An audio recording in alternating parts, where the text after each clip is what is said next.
While I was at work, my parents shifted my kids' belongings to the basement, saying, "Our other grandson deserves the nicest rooms." When I came home and found my kids in tears, I just smiled and said, "Grab your bags." My parents never saw what was coming. I never imagined my own parents would betray us so completely. The crushing realization that my children, my sweet twins, were considered utterly invisible in their grandparents' home, all for the sake of a new baby, felt like a punch to the gut that slowly bled into an unbearable rage. My name is Amanda, I'm 35, and I'm a mom to the most incredible 10-year-old twins, Jack and Emma. 2 years ago, after my divorce, life was difficult. My husband, David, and I had been married for 12 years, and when we split, it wasn't just emotionally devastating, it was financially catastrophic. We'd built our entire life around his software engineer income, while I worked part-time as a pediatric nurse, juggling shifts around the kids. Suddenly, I had shared custody, minimal alimony, and the terrifying responsibility of supporting us all full-time. My parents, Martha and Richard, offered their home as a temporary lifeline.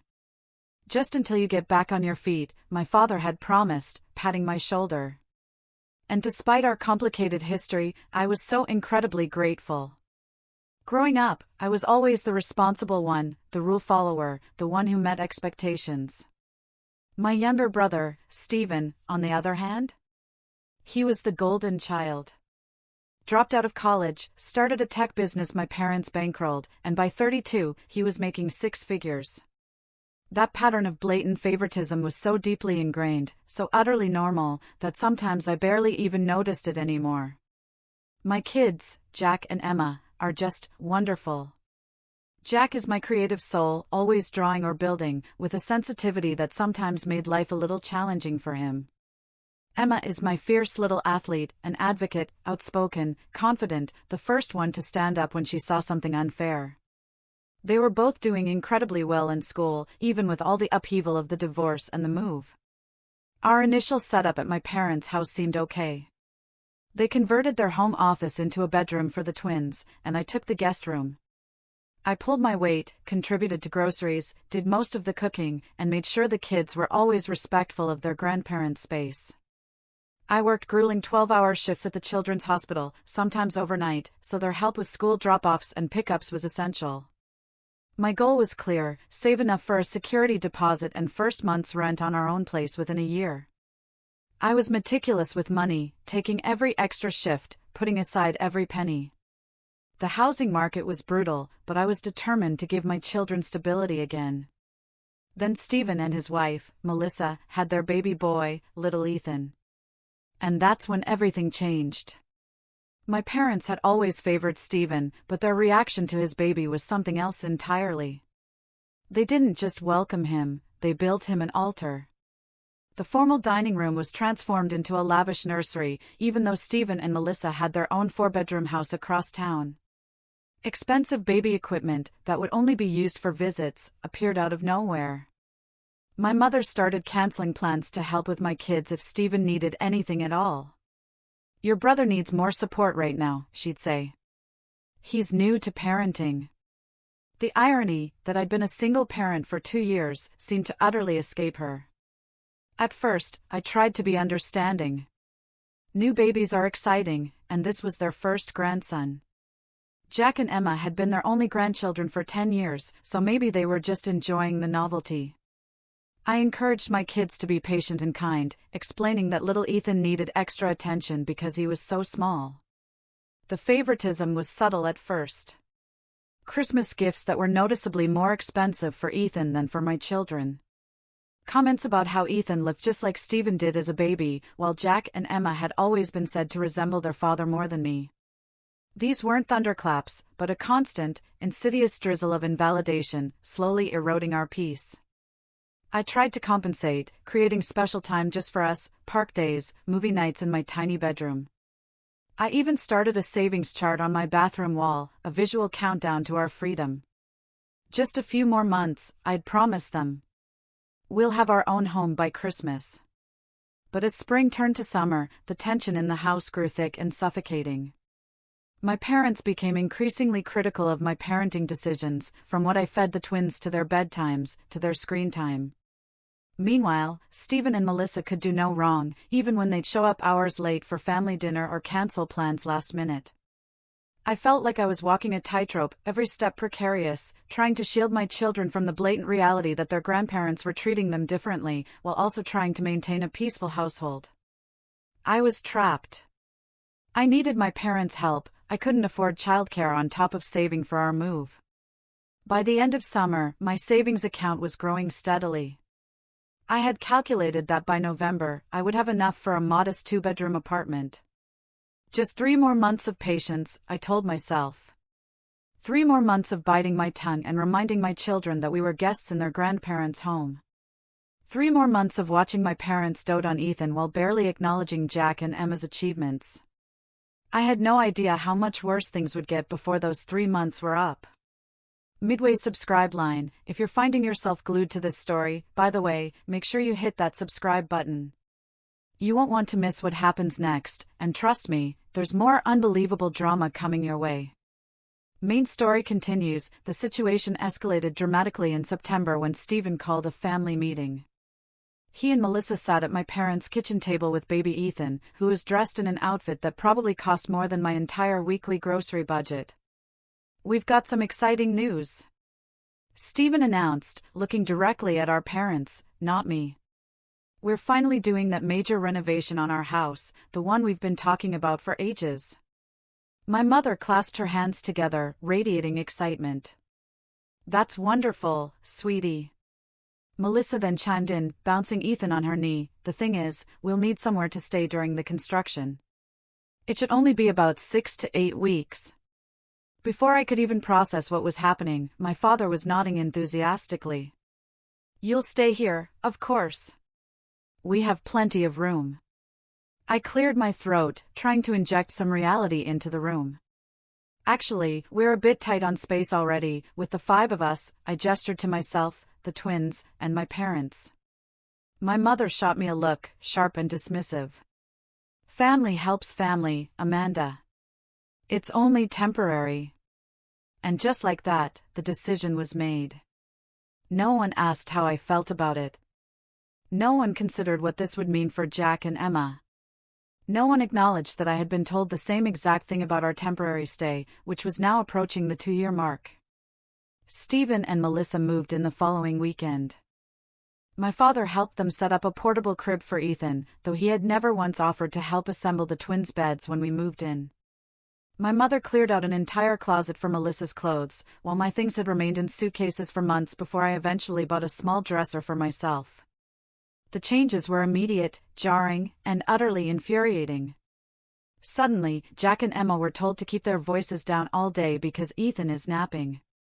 Their toys, which had already been confined to their bedroom and a small corner of the living room, were now considered clutter and repeatedly put away in boxes. The television, which they'd been allowed to watch for an hour after school, was now perpetually tuned to the shows Melissa wanted to watch. One evening, I came home from a long shift to find Emma sitting on the back porch alone, tears streaming down her face.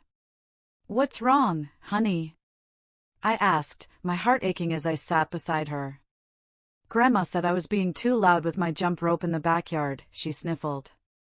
But Ethan wasn't even sleeping. He was in the living room with Aunt Melissa. She just didn't want to hear me counting my jumps.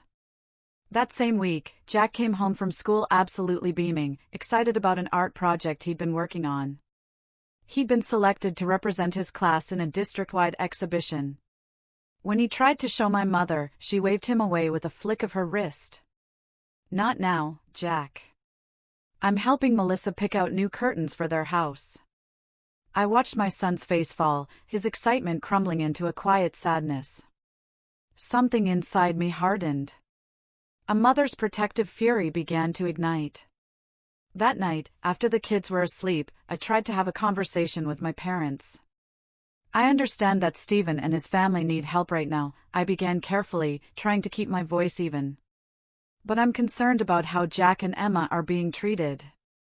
They feel like they're not important anymore." My father frowned, dismissive. "They're being oversensitive. Kids need to learn that babies require more attention." I pointed out, "Ethan isn't even here most of the day." Stephen takes him to daycare before he goes to work, and Melissa picks him up on her way home. Jack and Emma aren't asking for attention during those hours. My mother sighed dramatically, shaking her head. You always were jealous of your brother, Amanda. I thought you would have outgrown that by now. I was stunned into silence. Was that really how they saw me? Not as a concerned mother, but a bitter, jealous sister? The situation only continued to worsen. Melissa began rearranging items in the kitchen without asking, complaining about the healthy snacks I bought for the twins, and leaving her laundry in the machine for days. Stephen acted as if he owned the house, inviting friends over for watch parties without checking if anyone else had plans for the living room. One evening, I overheard Stephen and my father discussing financial matters. We might need to extend the renovation timeline, Stephen was saying. The contractor found some issues with the foundation. Stay as long as you need, my father replied warmly. This is your home, too. My stomach dropped. I thought about how I had never been told that, despite contributing financially and doing most of the cooking and cleaning. Instead, I was regularly reminded that their help was temporary and conditional. The breaking point came during a Sunday dinner in early October. My mother had prepared all of Stephen's favorite foods, none of which my children particularly enjoyed. When Jack politely asked if there was anything else he could eat, my mother snapped at him, calling him ungrateful. When I was growing up, we ate what was put in front of us, she said sternly. Later in the meal, Ethan threw his entire plate on the floor, food splattering everywhere, and everyone laughed indulgently. He's just exploring his world, Melissa explained, making no move to clean up the mess. The double standard was so blatant, so unbelievably unfair, that even my usually diplomatic son noticed. How come Ethan can throw food, but I can't ask for a sandwich, he whispered to me, his young eyes filled with confusion and hurt. I had no good answer for him. That week, I found that someone had removed Jack and Emma's artwork from the refrigerator, their proud creations, to make room for a printout of Ethan's daycare schedule. When I asked about it, Melissa shrugged. I needed the information front and center. I didn't think anyone would mind if I rearranged a few things. The twins stopped wanting to spend time in the common areas of the house. They retreated to their small shared bedroom, a sanctuary where they at least had some control over their environment. I started taking them to the public library after school when I wasn't working, just to give them a space where they weren't constantly shushed or criticized. A coworker, Nancy, noticed my stress during a particularly difficult shift. Everything okay at home, Amanda? She asked gently as we charted together. I found myself pouring out the whole agonizing situation. Nancy listened sympathetically before saying something that stuck with me, a simple observation that hit me with the force of a tidal wave. It sounds like your parents have created a household where your brother's family is treated as guests of honor, while you and your children are treated as inconvenient roommates. She was right. And hearing it said aloud, out of the dysfunctional fog, made me realize how utterly toxic this dynamic had become. That evening, instead of driving straight home after my shift, I drove around the neighborhood and called a realtor friend of mine.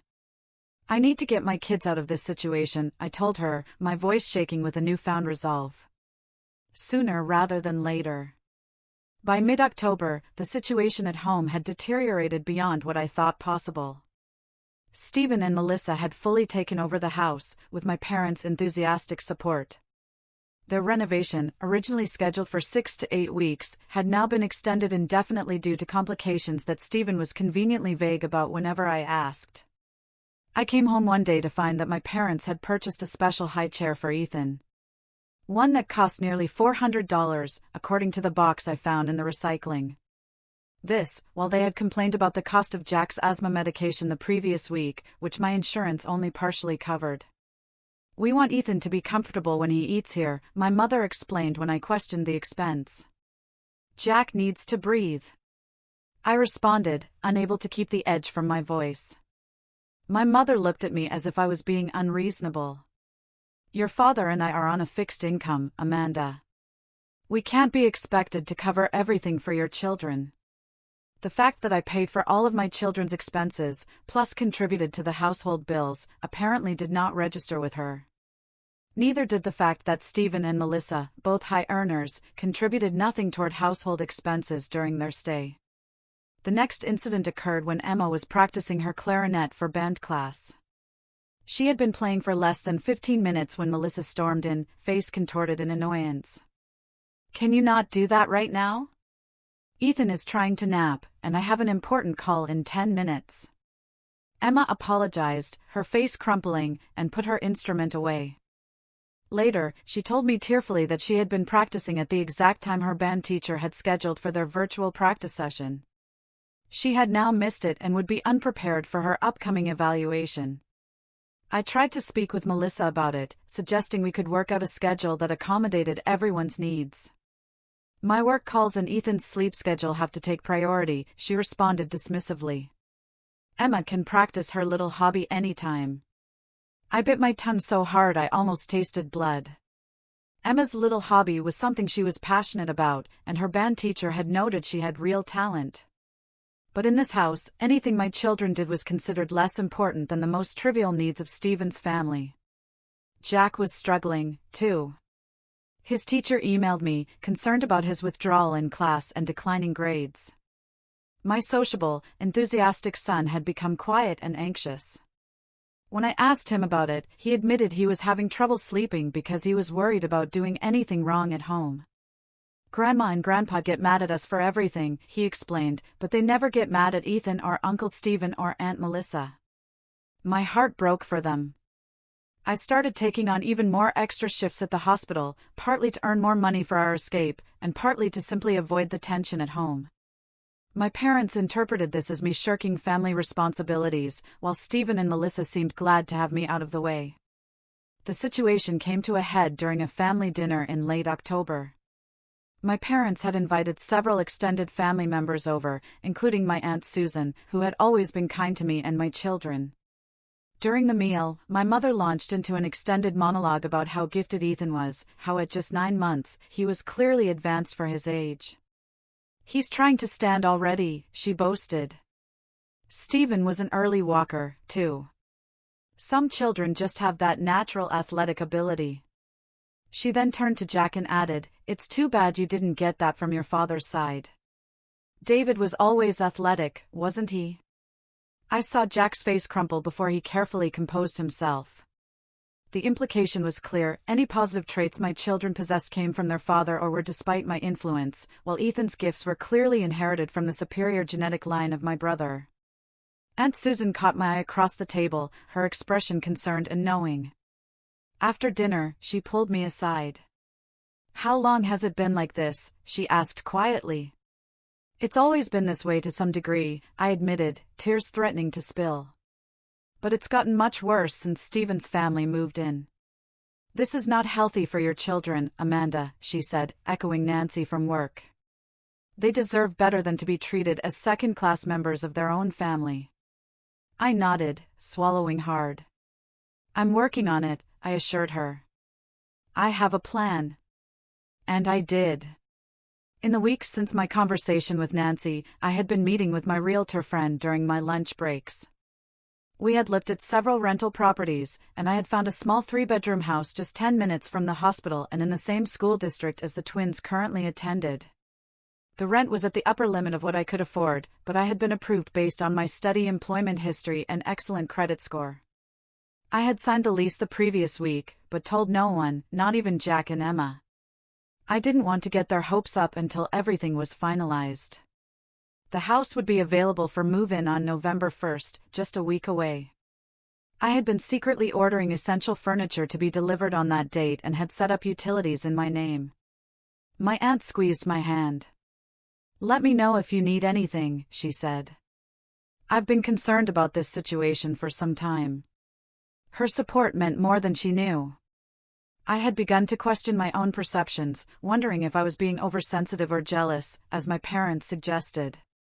Having outside confirmation that the situation was as bad as I thought it was gave me the final push of confidence I needed. The next morning, I overheard Stephen and my father discussing more permanent arrangements.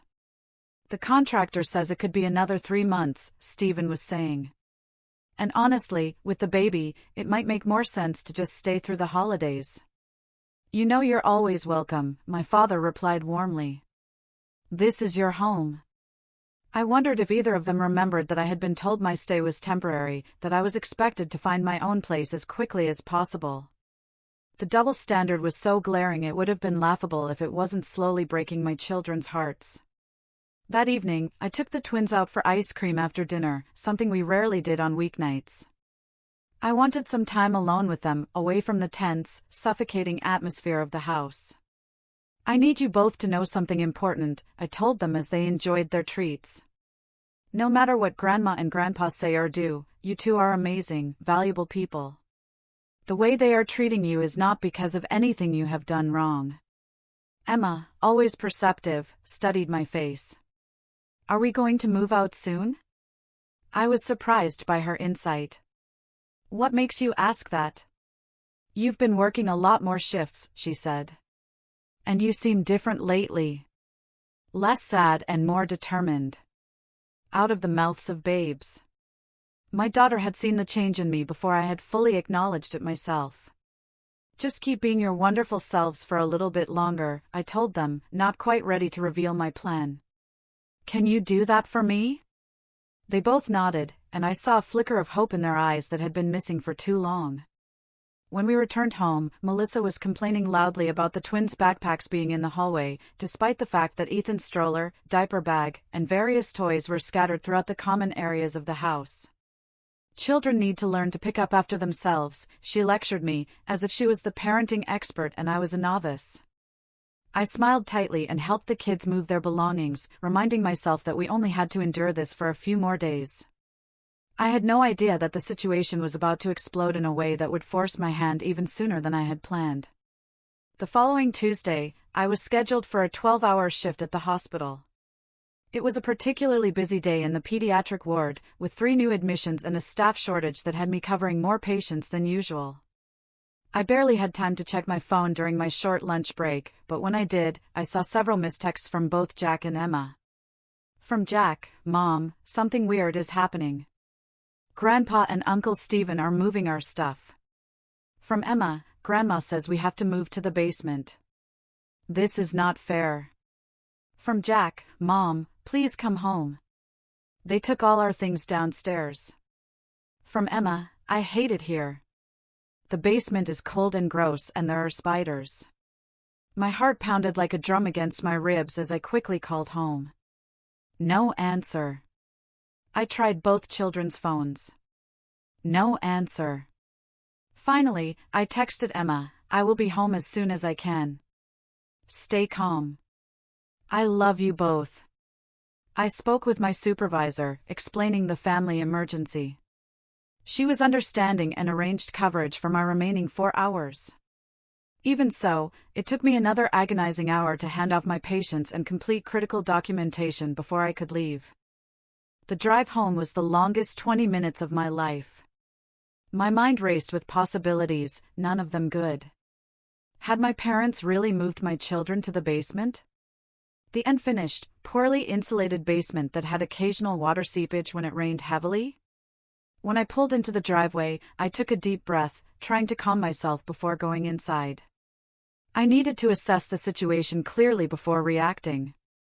The scene that greeted me inside the house confirmed my worst fears. Jack and Emma sat huddled together on the living room couch, both with red-rimmed eyes. My mother was in the kitchen with Melissa, both sipping tea as if nothing unusual had happened. Stephen and my father were nowhere to be seen. What is going on? I asked, going straight to my children. Emma jumped up and threw her arms around me, sobbing into my shoulder. They moved all our stuff to the basement without asking. They said we don't deserve the good rooms upstairs. Jack nodded miserably. Grandpa said Uncle Stephen's family needs more space because they're more important right now. I hugged them both tightly, my anger building, but keeping my voice calm for their sake. Let me talk to Grandma and see what is happening. In the kitchen, my mother barely looked up when I entered. You're home early, she observed, as if this was a casual Tuesday afternoon. Why are my children's belongings in the basement? I asked directly, my voice deadly quiet. Melissa sipped her tea, utterly unfazed. We needed to make some adjustments to the living arrangements. Stephen and I need a nursery for Ethan, plus space for my home office now that my company has gone remote. So, you decided to move Jack and Emma to the unfinished basement without discussing it with me first? My voice was barely a whisper, yet it cut through the air. My mother finally met my eyes, her own devoid of any real empathy. It was the logical solution. The children are older and can adapt more easily than a baby. Besides, our other grandson deserves the best rooms. He's here all day while your children are at school. The casual cruelty of her statement took my breath away. My children deserve a safe, comfortable space just as much as Ethan does. Don't be so dramatic, Amanda, my mother dismissed. The basement is perfectly fine. We put their beds down there and everything. The basement has mold in one corner, gets freezing cold at night, and the ceiling is unfinished, I pointed out, my voice rising. Not to mention, there's only one small window that doesn't even open properly. They'll manage, my mother said with finality. Family means making sacrifices. Apparently, in her mind, family only meant my children should sacrifice, never Stephen's. At that moment, my father and brother came in through the back door, oblivious. Oh, good.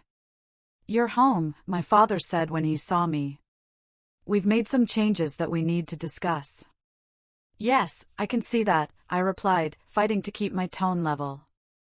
You moved my children's belongings to the basement without my permission. Stephen shrugged, a dismissive flick of his hand.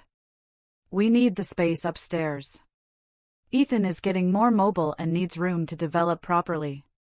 Plus, Melissa needs a quiet space for her work calls.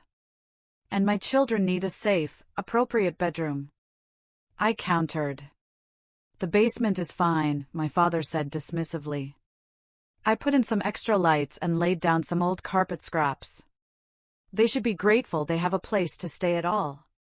I stared at him, truly seeing him for the first time. This man who had raised me, who I had spent years trying to please, had just revealed exactly how little he valued me and my children. Jack has asthma, I reminded them, my voice tight with suppressed emotion.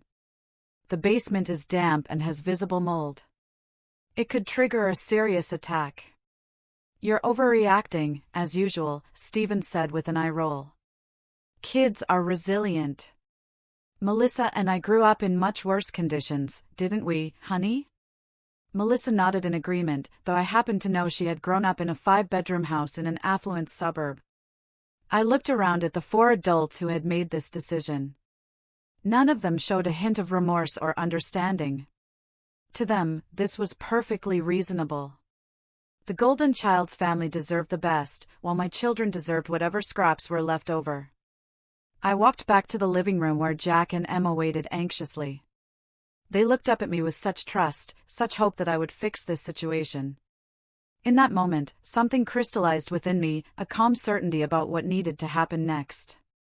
I smiled at them, a genuine smile despite the circumstances, and said 3 words that would change everything: pack your bags. They looked confused, but I just nodded encouragingly. Trust me, I said. Pack everything important to you. We'll get the rest later. My father had followed me into the living room and overheard. Oh, for heaven's sake, Amanda, stop being so dramatic. No one is asking you to leave. I turned to him, still smiling. No, Dad. You just made it abundantly clear where my children and I stand in this family, and we deserve better. What are you talking about? My father sputtered, as Jack and Emma looked between us with wide eyes. Go on, kids, I said gently. Go pack your backpacks with your most important things. We'll come back for the rest tomorrow. As they hurried upstairs, my mother entered the living room. What nonsense is this now? You can't just leave because things didn't go your way. Stephen and Melissa followed, Ethan perched on Stephen's hip. The gang was all here for the showdown, it seemed. This is not about things not going my way, I explained calmly, my voice steady.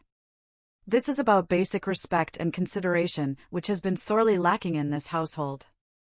"We have given you a roof over your head for nearly 2 years," my father exclaimed, his face red with indignation. "How dare you talk about lack of consideration?" "Yes, you have," I acknowledged. "And I have been grateful. I have also contributed financially, done most of the cooking and cleaning, and made sure my children respected your rules and space. But today, you crossed a line." Melissa scoffed. "It's just a bedroom rearrangement. You're being ridiculously oversensitive." I turned to her. "Is that what you would call it if someone moved your child to an unsuitable space without consulting you first?" She had no answer for that. "The basement is perfectly adequate," my mother insisted. "We raised you and Stephen without all these special accommodations kids seem to need nowadays." "The basement has mold," I repeated, my voice firm. "Jack has asthma. It is also cold, damp, and has inadequate emergency exits. It is not a legal bedroom by any housing code standard." My father waved his hand dismissively. "Those codes are just government overreach." I almost laughed at the absurdity. Safety regulations were now government overreach when they inconvenienced him. But I suspected he would feel differently if he was the one being relegated to substandard accommodations. "Where exactly do you think you're going to go?" Stephen asked with a smirk. "It's not like you've been saving much, what with your spending habits." And there it was. The fundamental misunderstanding they all shared. They saw me as financially dependent and irresponsible, despite all evidence to the contrary. They truly believed I had no options, no agency, no ability to stand on my own. "That is where you are wrong," I said quietly, my gaze sweeping across their shocked faces. "I have been saving since the day I moved in here. I have been working extra shifts and building my emergency fund, and 3 weeks ago, I signed a lease on a house not far from here." The stunned silence was deeply, profoundly satisfying. My mother recovered first. "You were planning to leave without telling us?" she asked, her voice trembling with manufactured hurt. "I was planning to give you proper notice next week," I clarified. "The house is not available until November 1st, but today's events have accelerated my timeline." "You can't be serious," Stephen said, his smirk finally gone. "Where are you going to stay until then?" "That is no longer any of your concern," I replied. In truth, I had already spoken with Nancy from work, who had offered her guest room for a few days if needed. My father's face had turned an alarming shade of red. "After everything we have done for you, this is how you repay us? By sneaking around behind our backs and then storming out over a minor disagreement?" "Minor disagreement?" I repeated, incredulous. "You moved my children's belongings to an unsafe space without my knowledge or consent. You told them to their faces that they do not deserve the same comfort and consideration as their cousin. That is not minor, Dad. That is a fundamental statement about how you value them and me." Emma and Jack came back downstairs, each with a backpack and a small bag.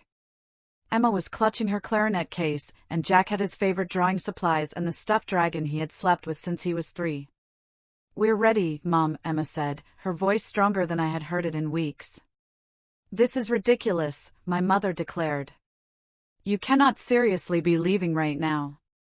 "We are," I confirmed. "We will come back tomorrow to get the rest of our things when everyone has had a chance to calm down. If you walk out that door, do not expect to be welcomed back with open arms," my father threatened, his voice booming. I looked at him sadly. "I stopped expecting that a long time ago, Dad." Stephen stepped forward, suddenly realizing this was actually happening. "Come on, sis. Let's talk about this rationally. There's no need to make a scene in front of the kids. My children have already been shown exactly where they stand in this family's hierarchy," I responded. "There is nothing more to discuss tonight." I helped Jack and Emma put their bags in the car while my family watched from the porch, expressions ranging from anger to disbelief.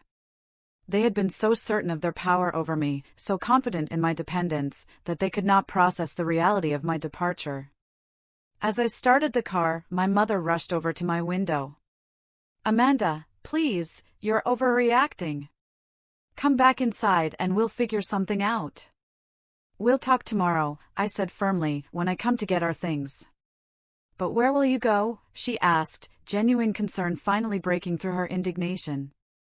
Somewhere where my children are valued, I answered simply, and drove away. In the rearview mirror, I could see Jack and Emma looking back at the house that had been our home for nearly 2 years. Not with sadness, I realized, but with relief. Are we really moving to our own house? Jack asked cautiously. Almost, I told him. We have a house waiting for us, but we can't move in until next week. Tonight, we're going to stay with my friend Nancy from work. Is it because of what Grandpa and Grandma did? Emma asked. I chose my words carefully. It is because we deserve to live somewhere where everyone is treated with respect and kindness. I have been planning for us to move out for a while now, but yes, what happened today made me realize we needed to leave sooner. I didn't like how they talked about us, Jack said quietly. Like we weren't important. My heart broke a little at his words. You are both incredibly important, I assured them. And anyone who cannot see that does not deserve to have you in their lives. When we arrived at Nancy's house, she welcomed us warmly, having already prepared her guest room with an air mattress for the kids alongside the queen bed I would use.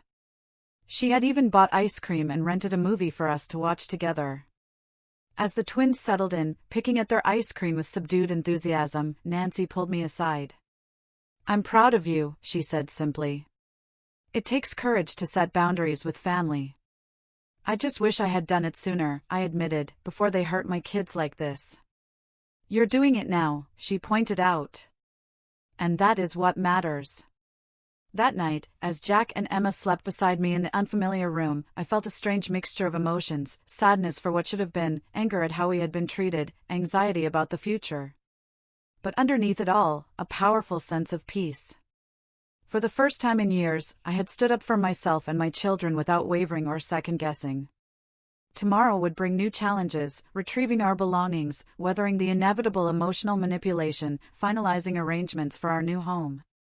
But tonight, watching my children sleep peacefully, I knew with absolute certainty that I had made the right decision. We were finally breaking free.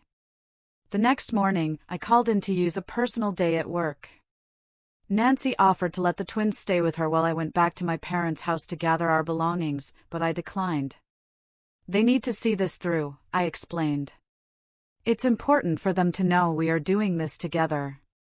We arrived at my parents' house at 10 o'clock in the morning when I knew everyone would be home. My father answered the door with a scowl that softened slightly when he saw the twins. Come to apologize for your tantrum? He asked me, his voice laced with bitterness. No, I replied evenly. We have come to get our things. His face hardened again. Your mother has been upset all night because of your dramatic exit. I am sorry she is upset, I said. And I meant it. Despite everything, I didn't want to hurt my parents. I just needed to protect my children. But we are still moving out. He stepped aside reluctantly to let us in. My mother was sitting in the living room, eyes red-rimmed from crying or lack of sleep. Stephen and Melissa were conspicuously absent. Where are Stephen and Melissa? I asked. They took Ethan to the park, my mother replied. They thought it would be less stressful if they weren't here while you got your things. At least they had shown that much consideration. Jack, Emma, go pack up your room, I instructed. Remember what we talked about in the car? Just pack what you need and love. We can replace the rest. As they headed upstairs, my mother turned to me. I cannot believe you are doing this to us. I am not doing anything to you, I corrected her, my voice gentle but firm. I am doing something for my children and myself. We have given you everything, she insisted. A place to stay when you had nowhere to go, help with the children, emotional support during your divorce. And I have been grateful, I acknowledged. But that does not mean my children should be treated as less valuable than Ethan. We never said that, she protested weakly. You didn't have to say it, Mom. Your actions made it perfectly clear. My father joined us, pacing the room. This is about Stephen, isn't it?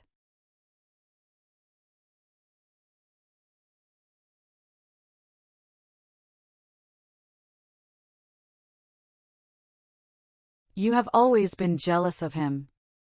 I shook my head. This is not about Stephen. This is about Jack and Emma being moved to an unsafe basement without my knowledge or consent. This is about you explicitly stating that Ethan deserves the better rooms simply because he is Stephen's son. You are twisting our words. My mother accused. Am I? You said, and I quote, our other grandson deserves the best rooms. What exactly did you mean by that, if not that my children deserve less? She had no answer. I went upstairs to help the twins pack their belongings. Most of their clothes fit into 2 large suitcases I had brought. Jack carefully wrapped his favorite books and the science kit he had received for his birthday. Emma packed her sports equipment and the jewelry box her father had given her last Christmas. When we came back downstairs with the first load, my father was waiting by the door. Where exactly are you going? He demanded. This mysterious house you claim to have rented. We are staying with a friend until our house is ready next week, I explained, though I didn't owe him this information. And how exactly do you plan to afford rent on your nurse's salary? He asked skeptically, his tone dripping with condescension. The sheer audacity, the fundamental lack of respect, made something snap inside me. I put down the bags I was carrying and faced him directly.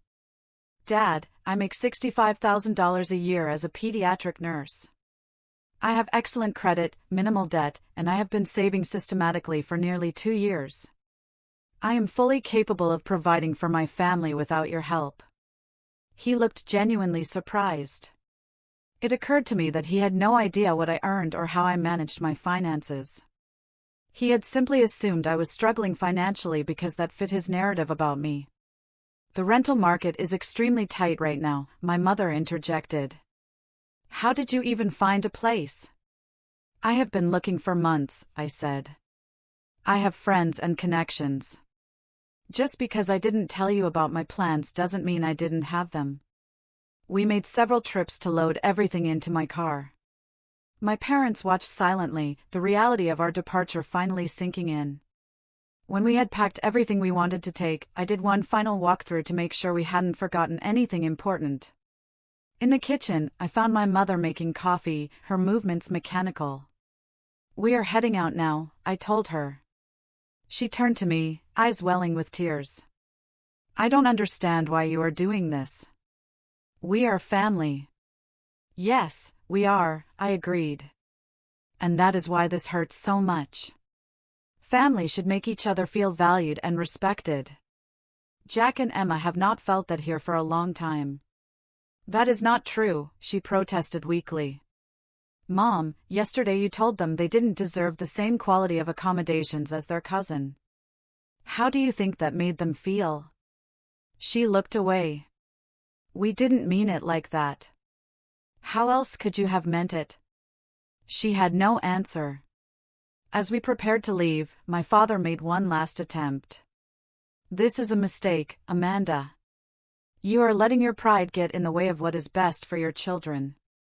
No, Dad. For the first time in a long time, I am putting what is best for my children ahead of everything else, including your approval.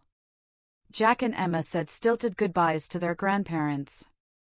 I could see they were conflicted, having been taught to respect and love these people who had hurt them so casually. As we drove away, Emma asked, "Will we ever see Grandma and Grandpa again?" Yes, I assured her. But things will be different. We will visit on our terms, when we are treated with respect. The next few days at Nancy's house were peaceful. The twins seemed lighter, joking and playing in ways I hadn't seen in months. I took a day off to finalize details for our new home, meeting with the landlord to get the keys early so we could move in our belongings before the official lease start date. The house was small, but perfect for us, 3 bedrooms, a tiny backyard, and a kitchen with lots of natural light. It was within our school district, so the twins wouldn't have to change schools, and close enough to the hospital that my commute would actually be shorter than from my parents' house. On Friday, we moved in our belongings. Nancy and several other coworkers came to help, turning what could have been a stressful day into something that felt like a celebration. By evening, the beds were set up, the kitchen was functional, and the living room had enough furniture for us to sit comfortably. That night, after we had ordered pizza and the twins had gone to bed in their own rooms for the first time in nearly 2 years, I sat alone in my new living room and finally let myself cry. Not from sadness, though there was some of that, but from relief and a bittersweet sense of accomplishment. My phone had been buzzing with messages from my parents all day, ranging from angry accusations to tearful pleas to come home. I had responded only once, to let them know we were safe and settled and that I would contact them when I was ready to talk further. The following Monday, my parents showed up unannounced at our new house. I had just returned from dropping the twins at school and was preparing to leave for my shift. "How did you find our address?" I asked, as I reluctantly invited them in. "Your Aunt Susan told us," my father admitted. "She thought we should try to reconcile." I made them coffee, watching as they surveyed our modest but comfortable new home. "It's smaller than I expected," my mother commented, her tone still a little critical. "It is perfect for the 3 of us," I replied, unflinching. "Amanda, we want you to come home," my father said, getting straight to the point. "This has gone on long enough." "This is our home now," I said firmly. "But the children need their grandparents," my mother insisted, a desperate edge to her voice. "And their uncle and cousin. What they need is to be treated with respect and love," I countered. "When you can provide that consistently, you are welcome to be part of their lives. We have always loved them." My mother protested. "Love is not just a feeling, Mom. It is how you treat people. It is the choices you make that show what you truly value." They stayed for nearly an hour, cycling through guilt trips, appeals to family unity, and finally, a grudging acknowledgement that perhaps they had been insensitive. "We didn't realize how it looked from your perspective," my father conceded. "We just thought we were helping Stephen and Melissa through a difficult time." "And I understand that," I said, "but you helped them at the expense of my children's well-being and safety. That is something I cannot overlook." When they left, we had reached a tentative understanding. They would respect our new living situation, and we would visit for Sunday dinner in 2 weeks. It was a small step, but it was something. Over the next several weeks, news of our departure spread through the extended family. Most were supportive, having witnessed the favoritism firsthand at various family gatherings. Aunt Susan, in particular, became a regular visitor, bringing homemade cookies and genuine interest in the twins' lives. At work, I received an unexpected opportunity, a promotion to charge nurse on the pediatric floor with a significant salary increase. The hours would be more regular, with fewer overnight shifts, giving me more precious time with Jack and Emma. Meanwhile, I heard through the family grapevine that Stephen and Melissa were having serious difficulties without me there to help with household chores and childcare. In a pinch, they were finding it challenging to manage their own responsibilities. My mother, now in her 60s, was exhausted from trying to keep up with an active baby while also maintaining the house without my assistance. When we did attend that Sunday dinner 2 weeks later, the atmosphere was strained but civil. Stephen and Melissa were notably less smug, perhaps finally realizing that my presence had actually made their lives easier in ways they had always taken for granted. Most importantly, Jack and Emma were happier than I had seen them in years. Jack's teacher reported that his focus and participation had improved dramatically, and Emma was thriving in her clarinet lessons, practicing daily in her own room without fear of being shushed or criticized. One evening, as I tucked Emma into bed, she said something that confirmed I had made the right decision. "I like our house, Mom," she said sleepily. "I feel like I can breathe here." Out of all the validation I could have received, my daughter's simple statement meant the most. We had created a home where my children could breathe freely, both literally and figuratively, and that was worth everything we had gone through to get here. 6 months after our abrupt departure from my parents' home, our lives had transformed in ways I could scarcely have imagined. Our small rental house had become a true home, filled with laughter, vibrant artwork on the refrigerator, and the comfortable chaos of family life. Jack and Emma had blossomed, their confidence returning as they settled into an environment where they were valued and respected. My promotion to charge nurse had come with not only a better schedule and increased salary, but also new responsibilities that challenged and fulfilled me professionally.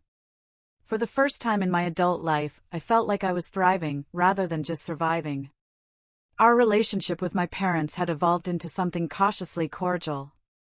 The Sunday dinners had become a monthly tradition, with clear boundaries established and mostly respected. My mother had slowly begun to acknowledge the favoritism that had pervaded our family dynamics, though my father still struggled to see his role in what had happened. "I've been thinking a lot about last fall," my mother said during one of her visits to our home. She had started coming by occasionally on her own, without my father. "I didn't realize how much we were hurting Jack and Emma." "What made you see it?" I asked, genuinely curious about her evolution. She sighed, looking older than her years. "After you left, nothing was the same. Stephen and Melissa stayed for another month, but without you there, I was overwhelmed trying to maintain the house and help with Ethan. I started to realize how much you had been doing, how much I had taken you for granted. It was the closest thing to an apology I had received, and I accepted it as such." And then, she continued, "Stephen and Melissa started arguing all the time, about childcare, about the renovation that never seemed to end, about money. They moved back to their house before Christmas, even though the work wasn't finished. I was not surprised. Stephen and Melissa had always presented a united front in public, but I had glimpsed cracks in their relationship. Without the buffer of my parents' constant approval and my practical support, those cracks had apparently widened." "How are they doing now?" I asked, more out of politeness than genuine concern. "They're in couples counseling," my mother admitted. "Your father thinks it's nonsense, but I think it might help them. Melissa went back to work full-time, and they're struggling with the childcare arrangements." I nodded, feeling a twinge of sympathy despite everything. Parenting was challenging under the best circumstances, and their relationship had never seemed built on the strongest foundation. The most significant change, however, was in my children. Jack's anxiety had all but disappeared, and his natural creativity had re-emerged. He had joined an after-school art program and was thriving under the mentorship of a patient teacher who recognized his talent. Emma had made the advanced band at school and was talking about trying out for the soccer team in the spring. One evening, as we sat together working on a puzzle, a quiet family ritual we had established in our new home, Emma approached the subject of her grandparents. "Mom, why do you think Grandma and Grandpa treated us differently than Ethan?" she asked carefully, fitting a piece into place. I considered my response thoughtfully. "I think people sometimes have fixed ideas about others that make it hard for them to see clearly. Grandma and Grandpa always saw Uncle Stephen as special and deserving of extra attention. When he had Ethan, they transferred those feelings to him. But we're their grandchildren, too," Jack pointed out. "Yes, you are," I agreed. "And they do love you. They just didn't know how to show it equally or fairly." "Is that why we left?" Emma asked. "Because they weren't fair?" "We left because everyone deserves to be treated with respect and kindness," I explained. When that wasn't happening, we needed to create our own space where we could all thrive. Jack nodded thoughtfully. "I like it better here anyway. At Grandma and Grandpa's house, I always felt like I was in the way." "You are never in the way here," I assured him, pulling him close. "This is your home, and you belong here exactly as you are." The conversation shifted to other topics, but I was struck by how maturely they were processing what had happened. Children were remarkably resilient when given safety, consistency, and honest communication. In April, an unexpected opportunity arose. A small 3-bedroom house in our neighborhood went up for sale, priced just within my reach thanks to my promotion and careful saving. After consulting with a mortgage broker and reviewing my finances, I made an offer. To my surprise and delight, it was accepted. Becoming a homeowner had been a distant dream when we left my parents' house, something I hoped for in the nebulous future. Now, less than a year later, it was becoming reality. The house needed some cosmetic updates but was structurally sound and in a great location. Most importantly, it would be ours. When I shared the news with the twins, their excitement was contagious. They immediately began planning how they would decorate their rooms, what color we should paint the front door, where we would plant a garden in the small backyard. "Can we get a dog once we move in?" Jack asked hopefully. "We'll see," I replied, not ready to commit, but warming to the idea. A dog would complete our little family in many ways. The process of buying the house brought my father back into our lives in an unexpected way. Despite our still strained relationship, he had experience with home buying and offered to look over the inspection report with me. "The roof has at least 5 years left," he said as we sat at my kitchen table reviewing the documents. "But you'll want to budget for replacing the water heater sooner rather than later." His practical advice was helpful, and I appreciated that he was making an effort to support me without controlling or criticizing my decisions. It was a small but significant shift in our dynamic. "I'm proud of you, Amanda," he said unexpectedly as he was leaving. "Buying a house on your own is no small accomplishment." The words I had longed to hear for most of my life caught me off guard. "Thank you, Dad," I managed to reply, my throat suddenly tight. "I know I haven't always been fair," he continued haltingly.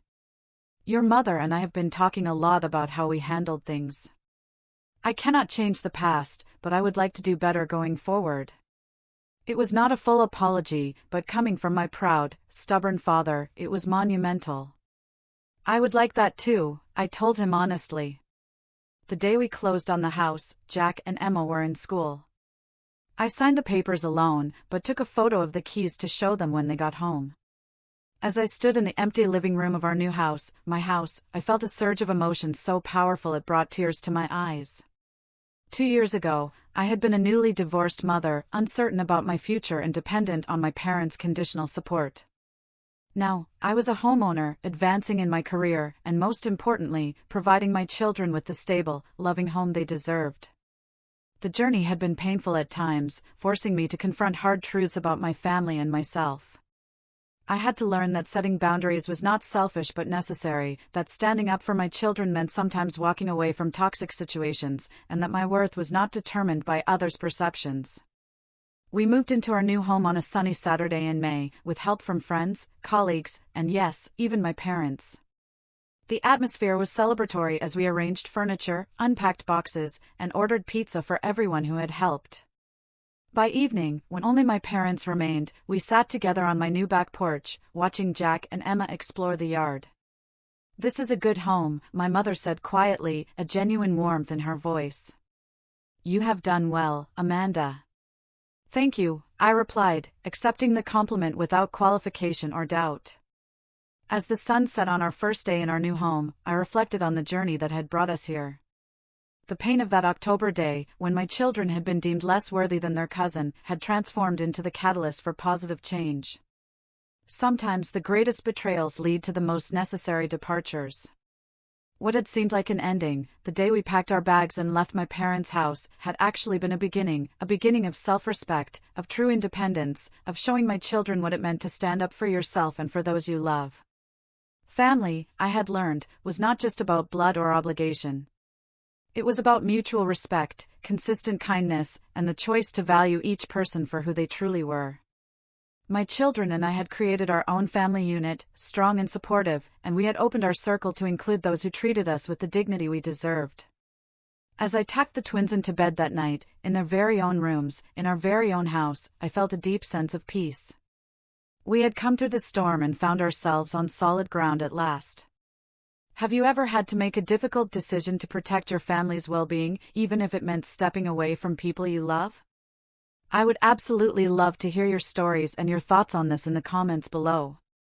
If this resonated with you, please give this video a thumbs up and subscribe to hear more real-life stories of overcoming family challenges. Remember, sometimes the bravest thing you can do is pack your bags and create the life you and your children truly deserve. Thank you for listening. Take care, and good luck.